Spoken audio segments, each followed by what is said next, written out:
Welcome all to சரிதா சமையல். இன்றைக்கி நம்ம சமையலில் வெஜிடபிள் சாண்ட்விச் எப்படி பண்ணுறதுன்னு பார்க்கலாம். இது டிஃபனாவோ இல்லை ஸ்நாக்ஸாவோ வச்சு சாப்பிட்டுக்கலாம். குழந்தைங்க கூட ரொம்ப விரும்பி சாப்பிடுவாங்க. வாங்க அதை எப்படி பண்ணுறதுன்னு பார்க்கலாம்.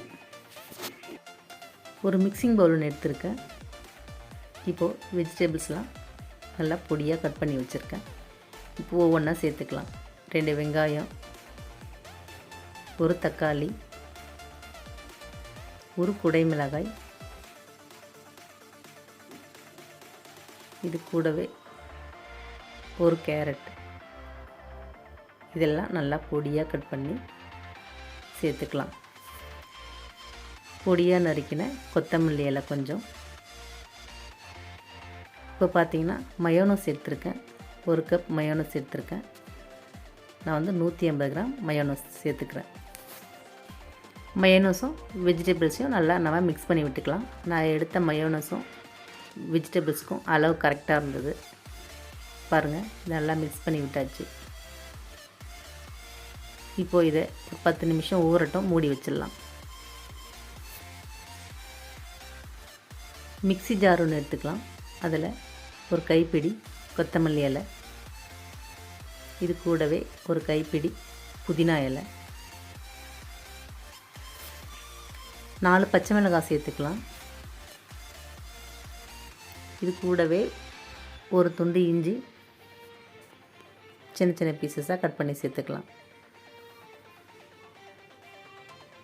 6 பல்லு பூண்டு. இப்போ பார்த்தீங்கன்னா பாதி லெமன் ஜூஸ் சேர்த்துக்கலாம். ஒரு பழத்தில் பாதி எடுத்துருக்கேன். சேர்த்துட்டு கொஞ்சமாக உப்பு சேர்த்துக்கலாம். இப்போது இதை தண்ணி ஊற்றாமல் நம்ம அரைச்சி எடுத்துக்கலாம், பேஸ்ட் மாதிரி. இப்போ வந்து 2 பிரெட் ஸ்லைஸ் எடுத்துருக்கேன். இது வந்து இனிப்பில்லாத ப்ரெட்டு. நம்ம சாண்ட்விட்சுக்கு வந்து இனிப்பில்லாத ப்ரெட்டு எடுத்தோம்னா தான் நல்லாயிருக்கும். இப்போ இந்த பிரெட் ஸ்லைஸில் ஒரு பக்கம் நம்ம அரைச்ச க்ரீன் சட்னி எடுத்து அப்ளை பண்ணி விட்டுடலாம். இதே மாதிரி நம்ம 2 பிரெட் ஸ்லைஸ்லேயும் ஒரு பக்கம் நம்ம அப்ளை பண்ணிக்கலாம். அதே மாதிரி வந்து இந்த க்ரீன் சட்னியை நம்ம கொஞ்சம் கொஞ்சமாக எடுத்து 2 பக்கமும் அப்ளை பண்ணிக்கலாம். ரொம்ப அதிகமாக சேர்த்துட தேவையில்லை. பார்த்திங்கன்னா 1/2 ஸ்பூன் தான் வச்சு நான் 2 பக்கமும் இது மாதிரி அப்ளை பண்ணி விட்டுருக்கேன். 2 பீஸ்லையுமே நம்ம க்ரீன் சட்னியை ஒரு பக்கம் அப்ளை பண்ணியாச்சு. இப்போது 1 ஸ்பூன் நம்ம கலந்து வச்ச வெஜிடபிள் மயோனஸை எடுத்து இது மாதிரி வச்சுட்டு சுற்றி கவர் பண்ணி விட்டுக்கலாம். சுற்றி நம்ம கவர் பண்ணிவிட்டு இன்னொரு பீஸ் எடுத்து அதுக்கு மேலே வச்சுட்டு லைட்டாக ப்ரெஸ் பண்ணிக்கலாம்.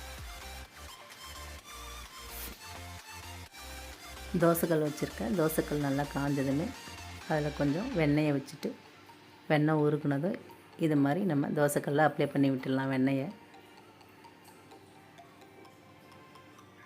இப்போ பார்த்திங்கன்னா நம்ம ரெடி பண்ணி வச்ச ப்ரெட்டை எடுத்து தோசைக்கல்ல வச்சிடலாம்.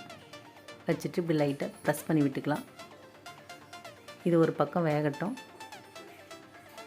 2 நிமிஷம் இருந்தால் போதும். அடுப்பை சிம்மில் வச்சு நம்ம வேக வச்சுக்கலாம். ஹையில் வச்சோம்னா நமக்கு தீஞ்சு போயிடும்.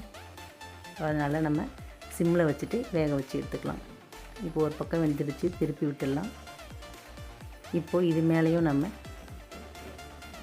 கொஞ்சமாக வெண்ணெயை வச்சுட்டு லைட்டாக நம்ம ஸ்பூன்லேயே தேய்ச்சி விட்டுக்கலாம்.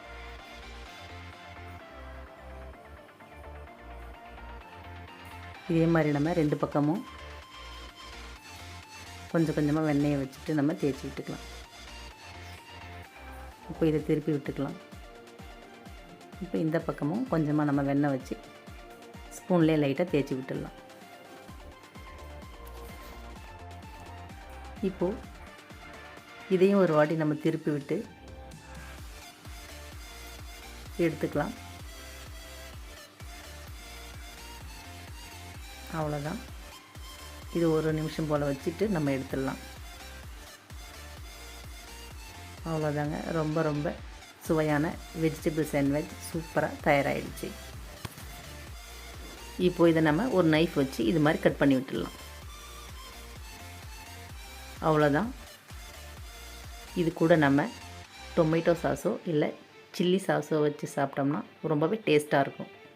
நீங்களும் ட்ரை பண்ணி பாருங்கள். தேங்க்யூ.